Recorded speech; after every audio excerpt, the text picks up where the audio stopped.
કેળવણ ધામની cobra king ભેગી થઈ ગઈ ને નો કરવાના ખેલ કર્યા. ગોપાલ મારો પારણીએ ઝૂલે રે.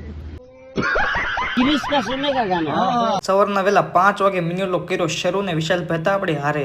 પછી નીકળી ગયા કેળવણ ધામ હોસ્ટેલ ની બહાર. ત્યાં તો રામણભાઈ પૂગી ગયા એનો કાલો ડબ્બો લઈને. ઓડા ગ્રાઉન્ડ આવી જતા દોડવા ને કુણાલભાઈ મળી ગયા ને વિશાલભાઈ ને દેખાઈ ગયું દોડું ને ખાવા લઈ ગયા હિસકા ને કુણિયો કે હું થોડો બાકી રહે હું ખાઈ લઉં હિસકો ને આપણે તો ગમે ત્યાં ગયા હોય આપણે થોડા બાકી રહેવી. ત્યાં તો દેખાણા રામણભાઈ ને વંદનભાઈ કરતા હતા કસરત ને ત્યાં તો સારે ભાઈઓ થઈ ગયા ભેગા ને આ બાજુ હતા વિશાલભાઈ ને નારિયાભાઈ ને જયલાઈ ને દેડી વસાણીએ તો બે કસરત કરી નાખી પૂરી ને આ બધી હતી આપડી કોબરા ગેંગ. બધું પતી ગયું ને રામણભાઈએ પાછો કાઢ્યો એનો કાળો ડબ્બો. પછી કોબરા ગેંગે પીધું સૂપ ને પિંડુભાઈ બેસી ગયા ડાયટ ખાવા ને હોસ્ટેલ આવે છે તો સાવંતભાઈ ને હિતભાઈ કરતા હતા નાસ્તો ને બહાર આવે છે તો ઉપાભાઈ ને તેસાઈ બે ને લીધું ને નયન જતો તો બહાર ને આપડા ભાઈ બંધો તો હકણા રહે જ ને બારી માંથી રેડું નાખે. પછી તો વાદીને પીવડાવી સા ને એની બાજુમાં બેઠા રામણી ભાઈ લે આ લે રોતો કેમ અહીંયા ઉભો ને પછી આવી ગયા આપડા ભાઈબંધ રિકેનભાઈ નું કામ પતાવવા અને આ બે એકલા એકલા બેસી ગયા પાવભાજી ખાવા. હાલો તો વ્લોગ ગમી ગયો તો લાઈક ફોલો ને શેર કરવાનું ભૂલતા નહીં.